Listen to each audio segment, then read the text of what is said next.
Tamba, tatakbong presidente sa 2028.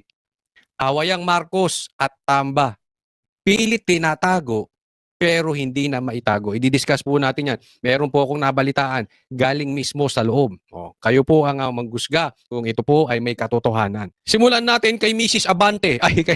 May asawa ba ito? Si Princess, Attorney Princess Abante. Nagmumukha na siyang princess. Tingnan ninyo.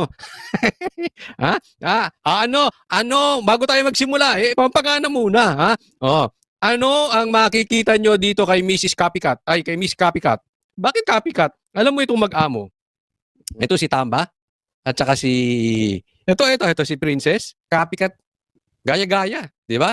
Si Tamba pilit ginagaya si BBM. Ito naman si Princess, copycat din. Pilit na ginagaya si Claire. Ayan. Tingnan mo ngayon, di ba? Nung unang lumabas ito si Princess, parang pinabili lang ng suka. Sa katunayan, sa Facebook, binabanat-banatan to. Mag-ayos ka naman. Mag-ayos ka. Tingnan nyo naman ngayon. Tingnan nyo ang make-up. Pak na pa. Parang, hindi na siya mukhang pinabili ng suka. Mukhang pinag-grocery na siya sa supermarket.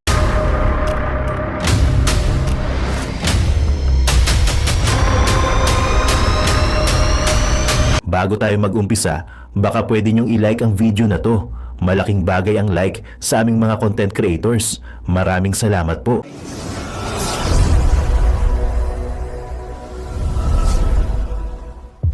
Tila nahuli mismo ng ombudsman si Romualdez, mga buhayang kongresista at si Princess Abante na tila hugas kamay di umano sa kanilang isinumiting committee report sa ombudsman. Kaya hindi na nakapagpigil at walang pagdadalawang isip na binasag na ni Ombudsman Samuel Martires ang buong katotohanan na siyang laking sampal naman ng kahihiyan sa House spokesperson ng Kamara na si Princess Abante. Gaano kaya katotoo ang balitang ito, mga kababayan? Ating alamin. Pero bago ang lahat, kung bago ka pa lamang sa aming channel, please huwag kalimutang mag-like, subscribe at i-click ang notification bell para mas maging updated ka palalo sa lahat pa ng bagong video na i-upload namin. At ito na nga, mga kababayan, tila palpak na naman sina Romualdez at ilang buayang kongresista at si Princess Abante dahil nahuli di umano mismo ng ombudsman at hugas kamay kasi ngayon sa kanilang isinumiting committee report sa ombudsman. Dahil ang sagot ni Princess Abante sa isang first release, sinasabi nilang hindi raw sila nag-file ng reklamo laban sa Vice Presidente na si Sara Duterte. At ayon pa kay Princess Abante, nag-forward lamang raw sila ng committee report at recommendation for filing. Pero tila nahuli mismo at tahasang bumuelta na hindi na nakapagpigil pa si Ombudsman Samuel Martires na itama ang di umano'y kasinungalingan, kaya tila napahiya at nasampal ng katotohanan si Princess Abante. Pero ang tanong ng taong bayan, bakit sila nag-forward ng nasabing committee report at recommendation for filing? Wala pa ba silang ebidensya magpasa hanggang ngayon o kakalap pa sila ng ebidensya mula sa ombudsman? Ayon pa kay Princess Abante, and I quote, unang-una, hindi ang House ang nag-file ng complaint. What the House initiated was the impeachment trial through the transmission of the article of impeachment, unquote. Kaya tila't malaking sampal ang tahasang binitawan na pahayag ni Ombudsman Samuel Martires ayon pa sa kumpirmadong balita na inilabas ng source online. Ombudsman Samuel Martires slammed the House spokesperson Princess Abante for saying the House of Representatives did not file a complaint against Vice President Sara Duterte before the Office of the Ombudsman in connection with the alleged misuse of confidential funds. In an interview with DZBB, Martires asked the House why its committee gave them a copy of its report on its inquiry into the allegations against the Vice President in response to the statement of the House mouthpiece claiming that they did not file a criminal and administrative complaint against Duterte before the Ombudsman. Bakit ba nila kami pinifurnishan ng copy ng result ng kanilang investigation? Ano yon? Gagawin naming pardon the word, pero ano yung gagawin naming scratch paper? Ano yon? We're not even a part of that investigation of the House of Representatives, kaya hindi kami dapat furnishan ng copy. Martires said. This comes after the Office of the Ombudsman ordered Duterte and her co-accused to answer complaints of technical malversation, falsification of public documents, perjury, bribery, corruption of public officers, plunder, betrayal of public trust, and culpable violation of the Constitution based on the report submitted by the House Committee on Good Government and Public Accountability. Martires said maybe Abante was just confused and was not informed of the background of the case. Siguro naguguluhan lang sila o naguguluhan lang yung spokesperson. Ang nag-endorse sa amin ng committee report ng House Committee on Good Government and Public Accountability ay ang Secretary General mismo at sinasabi ng Secretary General sa kanyang sulat na itong committee report ni Representative Jewel Chua was adopted by the House of Representatives. Martires said. Tamba, tatakbong presidente sa 2028. Awayang Marcos at Tamba.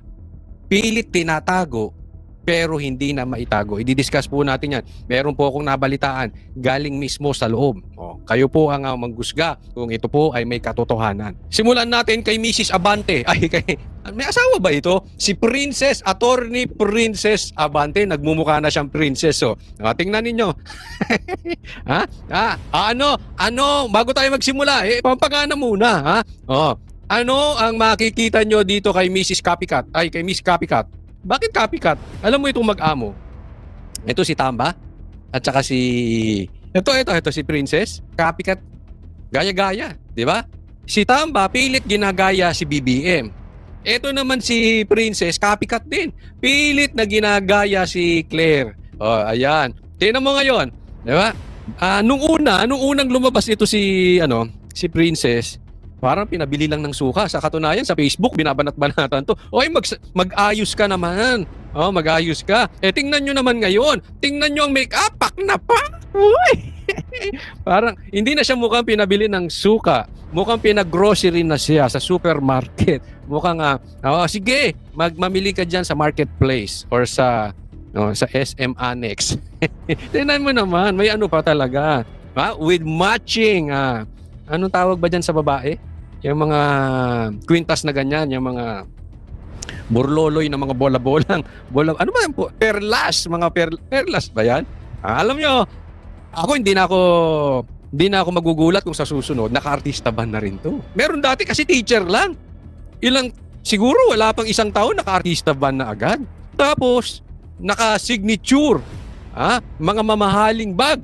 100,000, meron pa nga sinasabi, milyon-milyon. Ako, ewan ko sa inyo, alam nyo naman ito.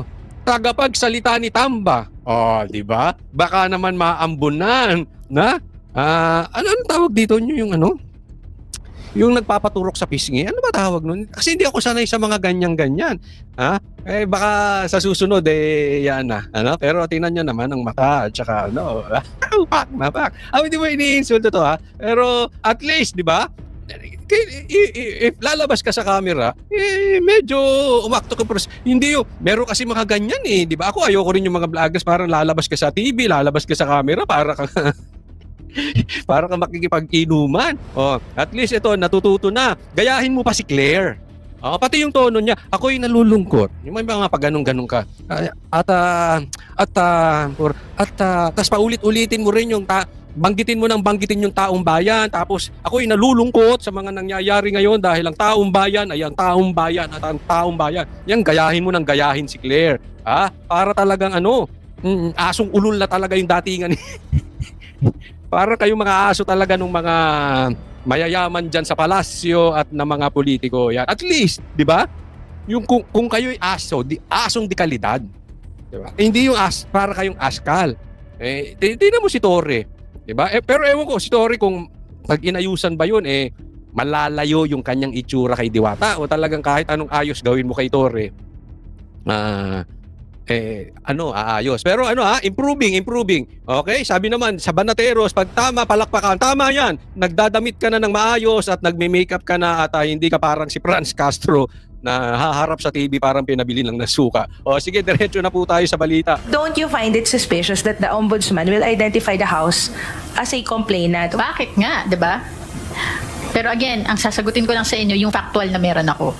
Ang mga tanong na yan, tatanungin ko din. Bastos! Ha? Eto, ulit. Spokesperson tinatanong, yung ihahain sa ombudsman, ang complainant, bakit tinuturo ang House? Bakit ang nagrereklamo ang tinuturo ay yung mga congressman? O etong bahay ni Tambaluslos? Ang sagot nyo sa tanong ay tanong din, bakit nga ba? Antindi! Eto ang spokesperson. Matanong ko na rin kayo. Ha? Ilagay nyo na rin sa comment section. Type nyo yung makeup, type nyo. Ayos ba? Gumanda naman. Ha? Sige, diretso sa balita. Tatanungin ko din. Hindi ang House of Representatives ang naghain ng mga reklamo laban kay Vice President Sara Duterte. Anong balita? Hindi ang House o hindi ang House of Tamba ang naghain ng reklamo, ng complaint laban kay VP Sara sa Ombudsman. Okay? Huwag nyo kakalimutan. That is very important. Sa Office of the Ombudsman, kaugnay ng umano'y maling paggamit sa confidential funds ng kanyang tanggapan at Department of Education nang ito pa ang kalihim nito. Binigyang din ito ni Attorney Princess Abante, tagapagsalita ng House of Representatives. Ito ay matapos lumabas ang direktiba ng Ombudsman sa Office of the Vice President at mga isinasangkot na kawani ni VP Sara at DepEd kung saan pinaghahain ang mga ito ng counter affidavit at iba pang supporting documents kaugnay ng mga aligasyon laban sa kanila. Sa direktiba, ang House of Representatives Committee on Good Ako sa tingin ko, sa tingin ko lang, hindi bobo ang Ombudsman. Kasi diyan pa lang, alam mo political, bakit mo kukwestiyonin yung confidential funds ni VP Sara? Sa lahat nga, siya halos ang pinakamababang confidential funds compared kay Marcos. At doon pa sa ibang mga secretary, etc. Lahat po yan meron. Siya ang pinakamababa. And I don't think na ganun ka-stupid itong ombudsman para maniwala dito sa pakana ng House. Kasi alam naman nila yung katotohanan. Diba? Bakit si VP Sara lang ang inaay? Siya lang ang talagang fino-focus, nililaser, kumbaga, Sara tayo, sirain si Sara, ganun. Di ba? Unless may political ambition din yung magdidesisyon dyan sa ombudsman. Pero I don't think so. Government and Public Accountability ang complainant. Pero ang ipinadala ng Kamara sa Ombudsman at iba pang ahensya ng pamahalaan ay kopya ng committee report ng House panel kaugnay ng isinagawa nitong legislative inquiry sa utilization ng confidential funds ng OVP at DepEd. Nakasaad sa committee report ang rekomendasyong maghain ng kaukulang criminal, civil at administrative cases laban kay VP Sara at ilang mga kawani nito. So, it appears that the Ombudsman acted upon the recommendation of the committee. What I know is that the House or the committee itself did not file any complaint. Yan. Tingnan nyo kung paano niya sinagot, ha? Magkautal-utal na siya. Hindi na magkautal-utal, magka-blanco-blanco, nahihirapan siyang ipaliwanag.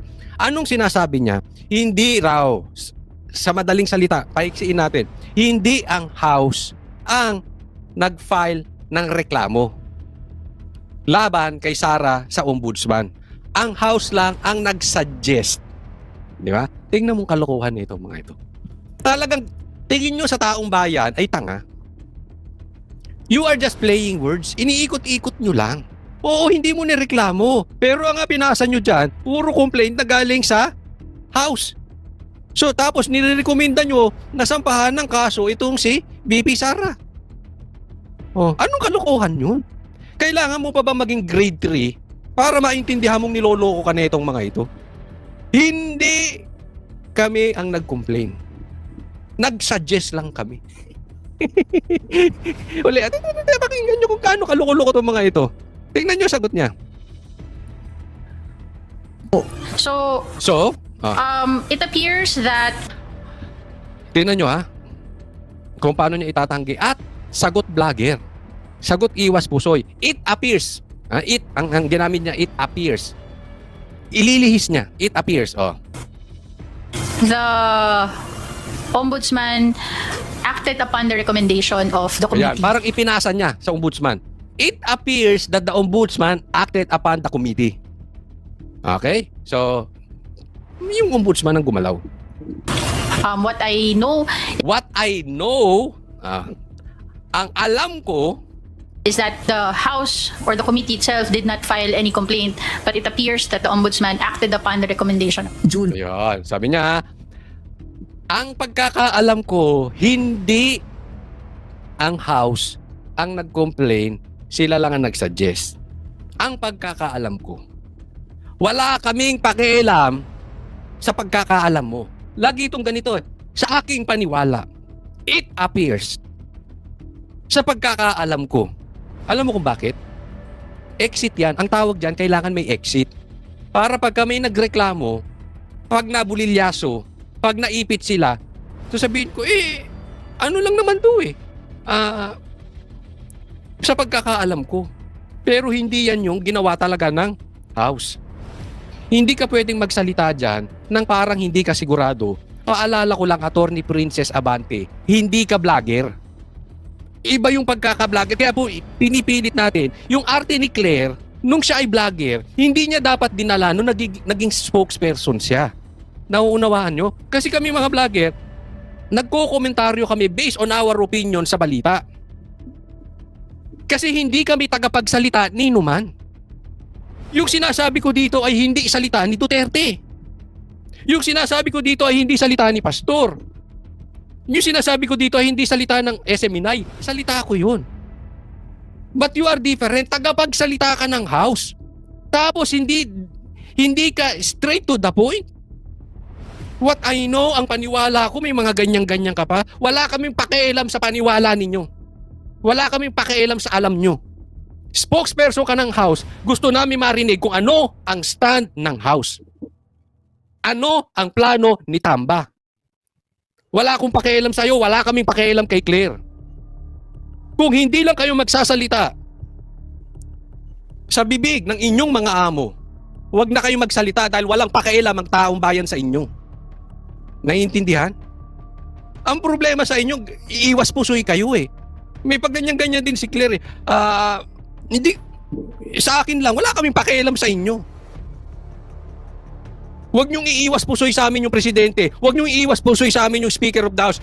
Sa katunayan, Speaker of the House, may spokesperson siya, dalawa pa. Huwag kayong nagtatago sa palda ng mga babae. Nakakahiya kayo. Di ba? Huwag ka nang magpa-press con. Kung ang maririnig namin is yung opinion mo. Kung gusto mo ng opinion, mag-vlog ka. Lumayas kayo dyan. It appears that the Ombudsman acted upon the recommendation. June 10, pinagtibay ng plenaryo ng Kamara ang committee report, samantalang June 16 ito natanggap ng Ombudsman. June 19, naglabas na ng direktiba ang Ombudsman para sa Office of the Vice President at mga isinasangkot na kawani ng tanggapan at DepEd. Hindi Alam nyo, naman masagot ng abogada ang tanong kung ano ang implikasyon ng direktiba ng Ombudsman sa nakaambang impeachment trial ni VP Sara. alam nyo, ito, bago tayo pumunta rito kay Attorney Princess.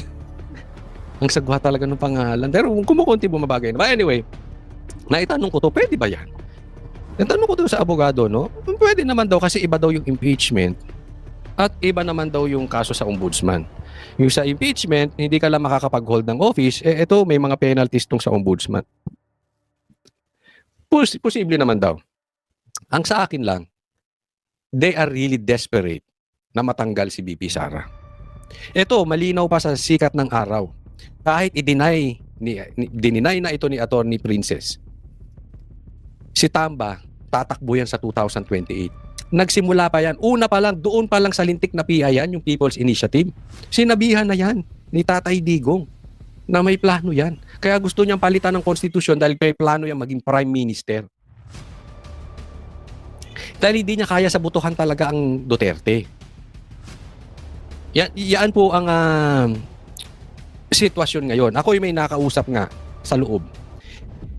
Ito ay nasa, sabihin na lang nating lehitimong supporters ng Marcos Tambaluslos. Alam mo naman tayo, sabi ko sa inyo, friendly tayo. At reliable person kasi kilala niya yung mga from the inside. Sa katunayan, marami na nga daw nagagalit na congressman dito kay Tambaluslos, kaya lang nga naiipit yung pera, yung pondo. At sinasabi niya, totoo daw, according to him, totoo daw yung sinabi ni Chanco na talagang na-hostage lang itong mga wala silang magawa dahil kailangan nila ng, alam nyo na, pera din Di ba? Wala naman silang magagawa dyan sa kailangan din silang may magawa sa kanilang mga distrito. So, parang naho-hostage at talaga namang nangyayari yun. Ako naniniwala ako doon. No? Pero, meron daw awayan. Ang Marcos at Tambaluslos may hindi raw yung pagkakasunduan. Sinabi rin, I don't know if you will believe my source, no? Ako rin, minsan kini-question ko pa rin, pero ito ang kwento sa akin. Even si Lisa at si Tamba, may kiskisan. Tatandaan po natin, sa lahi ng mga ng may mga pangarap sa politika, ganyan po talaga ang kalakaran. Ambisyon po, kunwari sa harap, mabuti sa'yo. Basta may pakinabang ka, mabuti yan sa'yo. Tingnan nyo ginawa nila kay Sara. Tingnan nyo ginawa ni BBM kay Sara. Di ba trinaydor ni BBM si Sara? Pero nagpakita ng maganda yan, harap-harapan. Yung pala, di umano, itong si Lisa, ayaw naman talaga si Duterte, dati pang binabanatan ng patalikod. Ang bumabanat kay Duterte patalikod si Lisa, ha? Si Duterte hindi niya babanatang nakatalikod to nakakadiri. Hindi niya mababanatan to kasi hindi traidor to si Tatay Digong. No, 'yun ang sabi, di umano. Kaya nakikinabang lang sila sa isa't isa. At meron silang common enemy, ang Duterte. Why? Because they have their own ambition. Pero deep inside, alam daw sa loob may kiskisa na tong dalawa. Nakukuha nyo? Ang tanong na lang dito, kailan to puputok? But for sure, ito'y puputok dahil hindi naman pwedeng dalawa silang uupo na as ulo. Kaya nga sinasabi ko sa inyo, even after the election, sinabi ko na ito agad-agad sa SMNI, nung sa programa namin sa SMNI, sinabi ko agad dito sa vlog ko, na ang maglalaban sa 2028 ay hindi Marcos, hindi Duterte Marcos. It's going to be Duterte and the Pinks. Yan na po talaga yan. Kaya nga tingnan nyo, uulitin ko doon sa mga hindi nakarinig nito. Pili tinutulak ng Pink. Sino ba ang talagang gigil na gigil? Bukod sa mga NPA, bukod sa mga grupong komunista na grupo na talagang gigil na gigil sa impeachment. Ang mga Pinklawan. Kasi may panalo ang Pinklawan dyan eh. Pag natuloy ang impeachment, magigirian ng dalawa. Marcos Duterte. That's for sure. Pag naipit ang Duterte, naipit si BP Sara, ilalabas niya ang baho ni Marcos. And I'm sure maraming hawak si BP Sara na baho itong si Marcos. So, lulubog si Marcos. Kaya gusto ng Pink yan. So, instead na Marcos at Duterte maglalaban sa 2028, ang maglalaban Duterte, Pink. Possibly Duterte, Tamba, and Bam tandem. Posible yan. Coach, napaka-imposible naman yan. Wala namang may gusto kay Tamba. Tatandaan po natin. Ayaw nga ito si Tamba pero nakakuha ng pirma. Malakas po sumigaw ang pera. Malakas po sumigaw ang kapangyarihan. Malakas sumigaw ang ano. Tingnan nyo, bagsak na nga si Tamba at si Marcos at trust rating. Pero sinong nakakulong? Si Tatay Digong. So hindi po posible yan. Kung hindi man tumakbo yan si Tamba, may patatakbuhin yan na kaya niyang hawakan sa liig. But the player would be the Dilaw. Makakapasok. Di ba nabura na sa balat ng lupa yung mga Dilaw? Na inodoro na nga yan eh.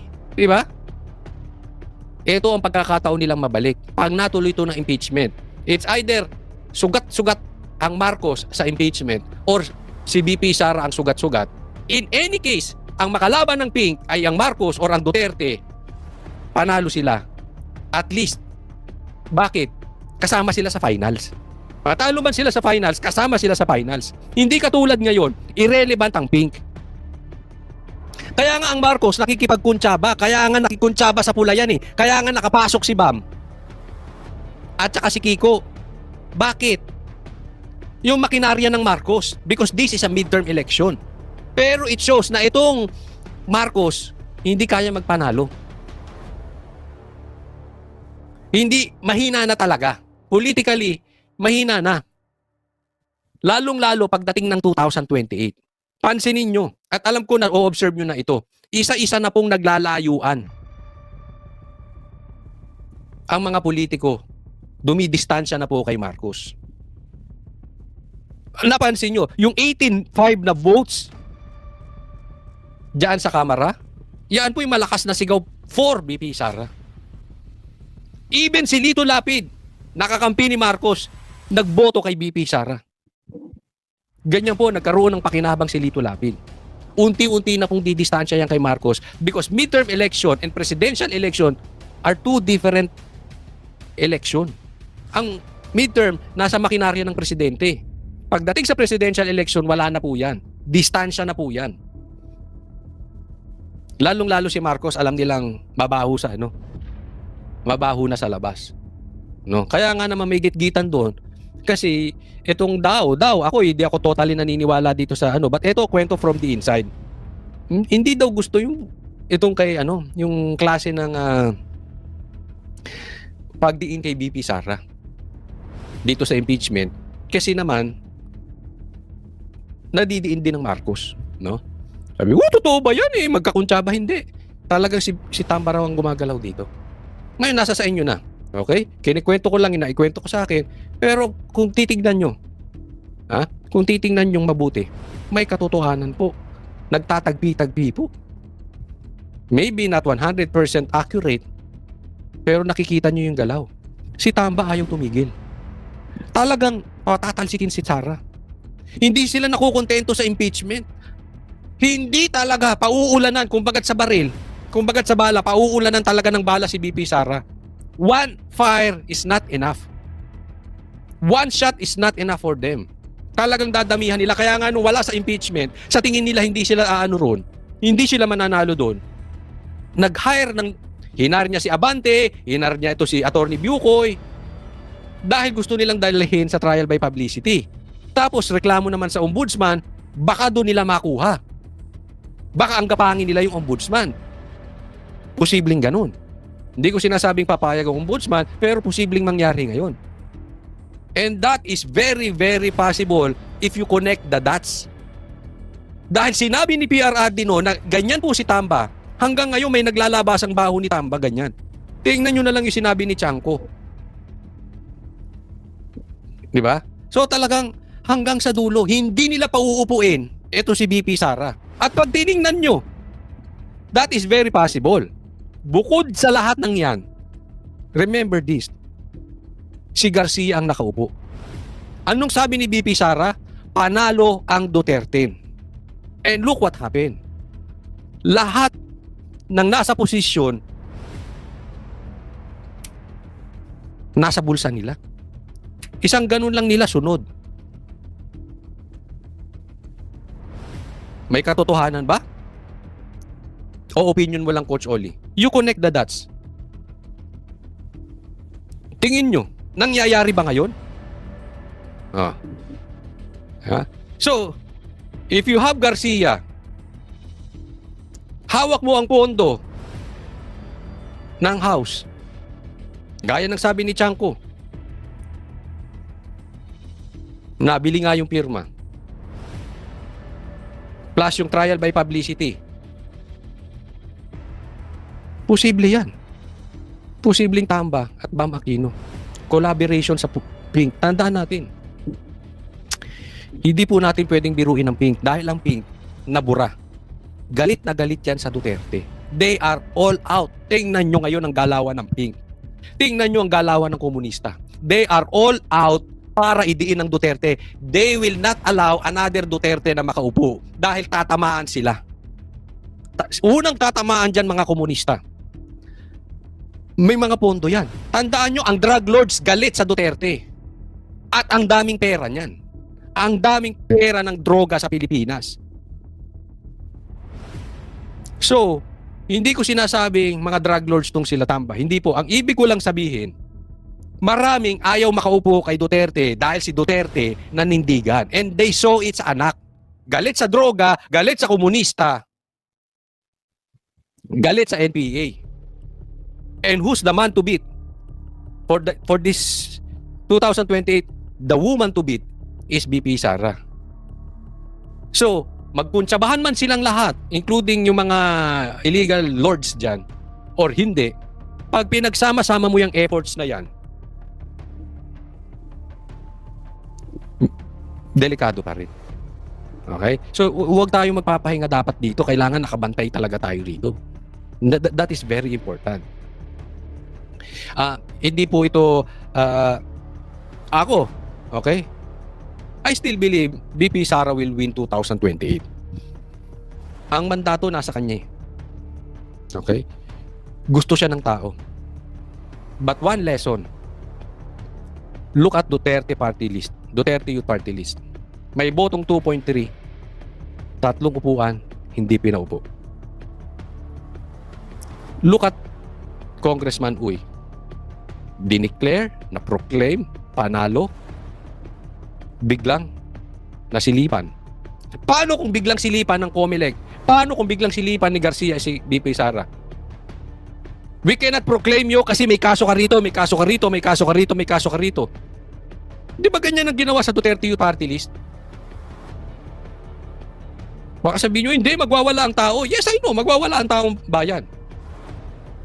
Ang sinasabi ko sa inyo, yung possibility. Yung mga small pieces are already in the position. Torre, Garcia, Remulla.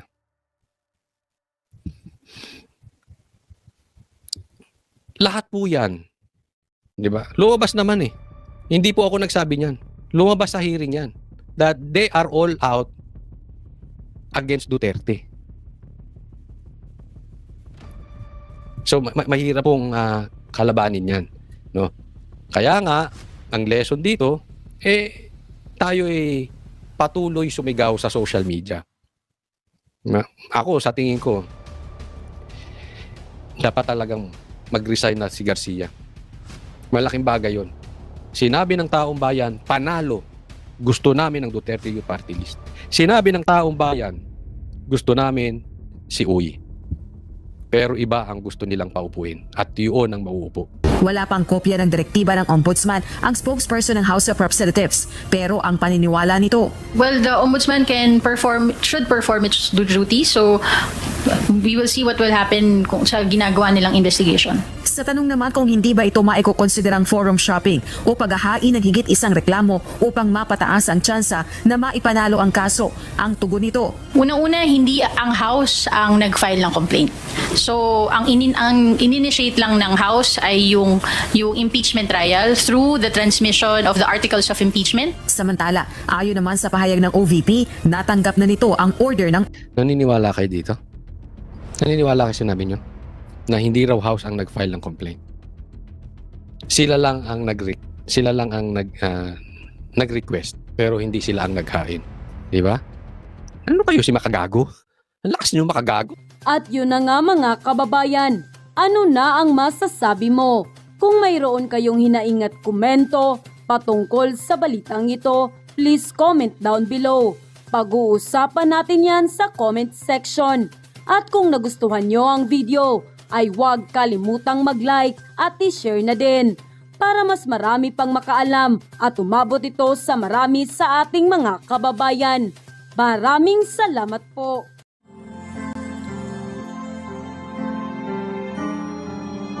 Ano yung melody ng song? Ang bayan ko'y pinagpala pagkat sa amin binigay ang isang biyaya na mag-ahon sa hirap at dilim ng kahapon at sa bawat Pilipino'y magtatanggol sa bayan ko dating laganap pang-api at tusa sa aming mga mahihirap ngunit ikaw ay dumating sagot sa aming mga dalangin muli kaming babangon mabuhay ka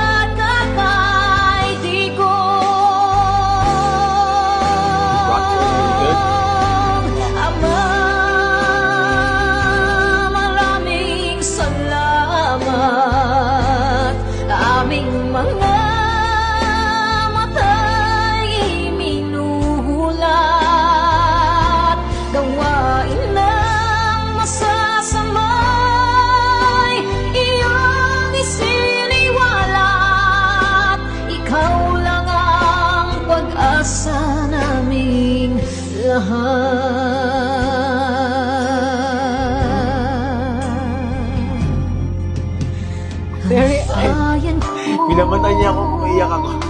Pilipinas, muling makikilala at itataas. Katahimika'y maghahari, sa ating puso'y mamamayani. Mga ngiti sa labi, di mapapawi.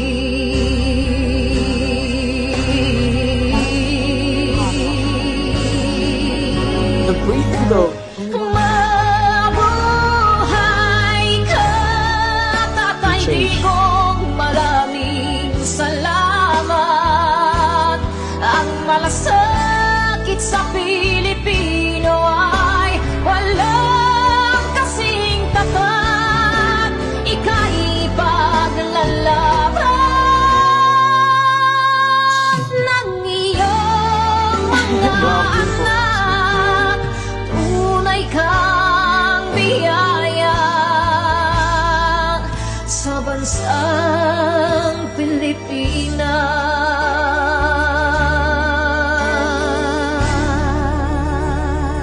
Haba. Gosh. Irene, Mabuti pa ang sardinas, may label. Eh tayo, wala. Nay, ito na yung bayad ko sa isa, ano? O, kunin mo yung isa. Isa muna, iyan, no? Tapos, isa pa, di ba? 4 dapat na sardinas, eh. Yan. 3 na. Pang-4 na sardinas. Okay na.